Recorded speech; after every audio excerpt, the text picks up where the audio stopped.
Hi, my name's Patricia Martucci, and I'm a licensed marriage and family therapist in both New Jersey, New York, and California. I'm doing this podcast or video because I was recently at a convention with two of my friends, and we were talking about family dynamics and relationship dynamics, and they were asking me for my professional input about the relationship really between a father and a daughter, and and so as I was sharing some of that feedback, in reflection in my practice, having been working for the last 15 years with families, with eating disorders, addiction, and a lot of different scenarios, as well as couples, also with trauma. I realized that, as my two friends, pointed out, that there was a lot of knowledge that I've gained over this time that might be helpful for other people, and they found it, really helpful, some of the insights I've gathered through my work and practice, and which led me, which I think then they shared, oh, you should do a podcast. And so I thought, you know what, I probably should, because I know that when I was growing up as a teenager with both my parents, there was a lot of dynamics that we relived over and over again that were not super helpful. And through time, I've worked myself at that time in therapy with both of my parents, individually, and and then those experiences have really led me to want to pursue a profession in this. So, and really helping others kind of break through the barriers that come, in relationships, and, open up moments, or I guess open up more so opportunities for deeper connection and understanding. So I have, I thought, okay, I might as well provide some of the, information, some of the experience really that I have gathered throughout the years. And so the first thing that I wanted to talk about is a common dynamic between, I see it between a lot of the time fathers and daughters. Oftentimes it also comes up in couples, and and really talking a bit about the masculine and feminine energy, and how that each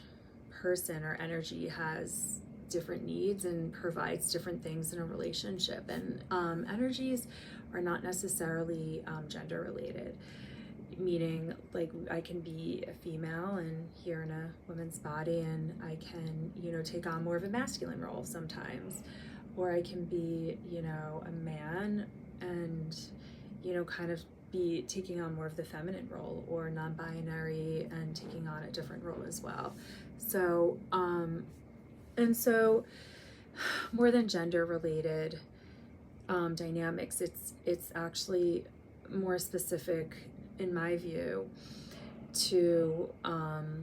really just whatever kind of role that we feel most comfortable in, or whatever pattern that we're most comfortable in, right? So it's different for everybody, right? So, but to the purpose of this, I've worked a lot with clients, teenagers, adolescents who have eating disorders and addiction, primarily female, but I have a handful of men that I've worked with as well over the years. Maybe about, I would say maybe 25% male in my practice and 75% female.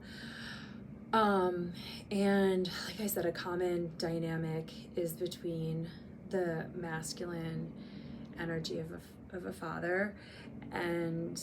their daughter, specifically teenage daughter. It also can happen with moms and daughters or sons, or again, non-binary. Really, it's not gender related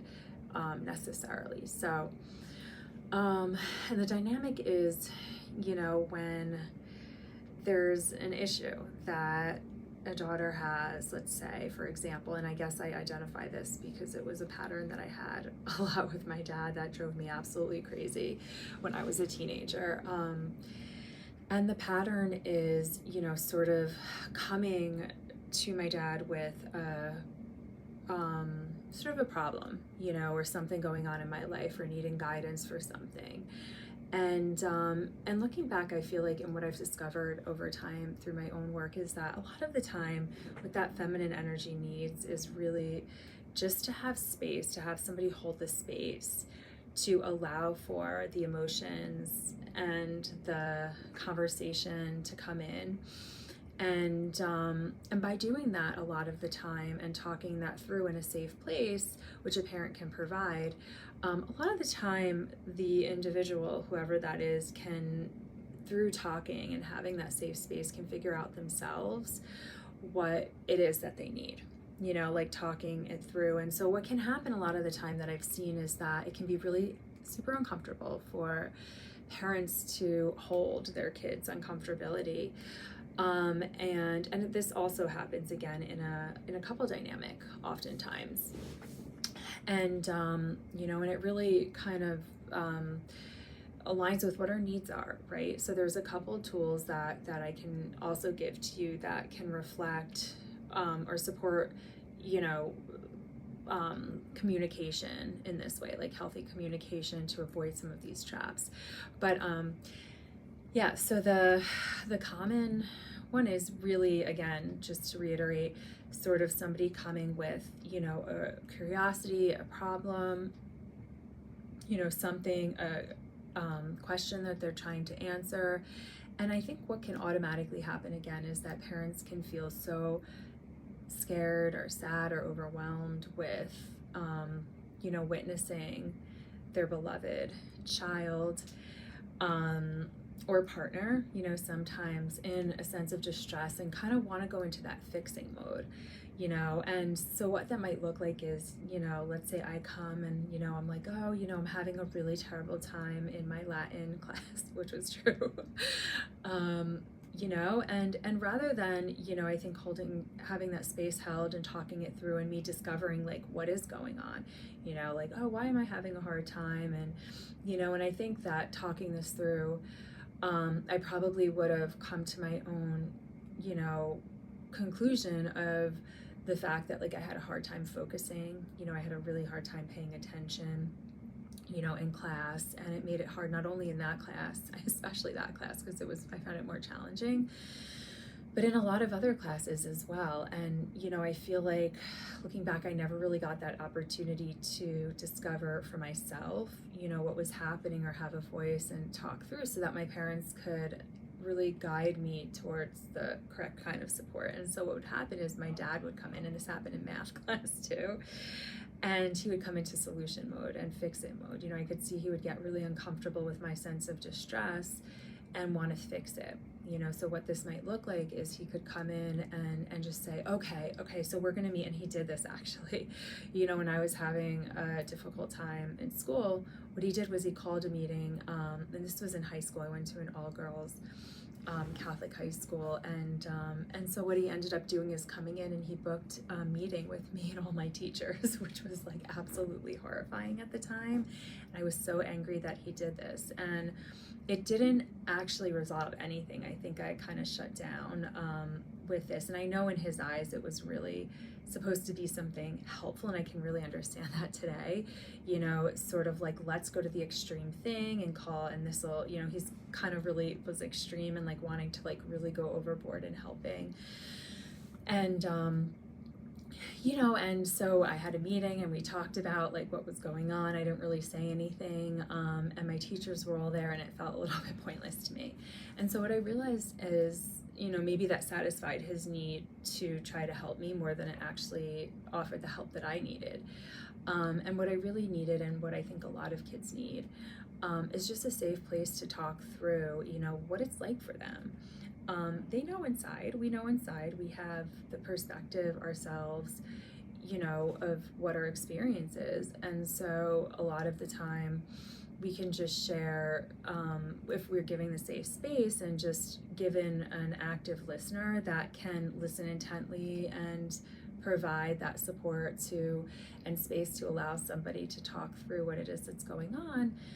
you know, oftentimes, again, like we find our own answers and we find our own truth in that way. And that can be a lot more valuable than somebody outside of ourselves telling us, you know, what's going on and telling us also, you know, what to do about it. It does take oftentimes more time, more patience to really dedicate to approaching situations in this way. And so the cool thing is that, you know, it's less work, I think, than going above and beyond, trying to use our own energies as parents to come in and fix the problem or solve it and go, you know, whatever, to these big lengths sometimes, you know, and oftentimes when we do that, it's not going to necessarily be that we're solving it or fixing it in the way that is going to meet our kids' needs or our partner's needs. It's going to be from the lens of how we would do it. So it's also very different in that regard. And so I think one of the best valuable tools that we can provide when supporting adolescents, as well as, you know, in a partnership too, it could be a romantic partnership, friendship as well, is to just provide that undivided space and attention. So so I'm going to stop it here, and in part two I'm going to come back with some tools or interventions that can be utilized for these kinds of situations. Thank you so much.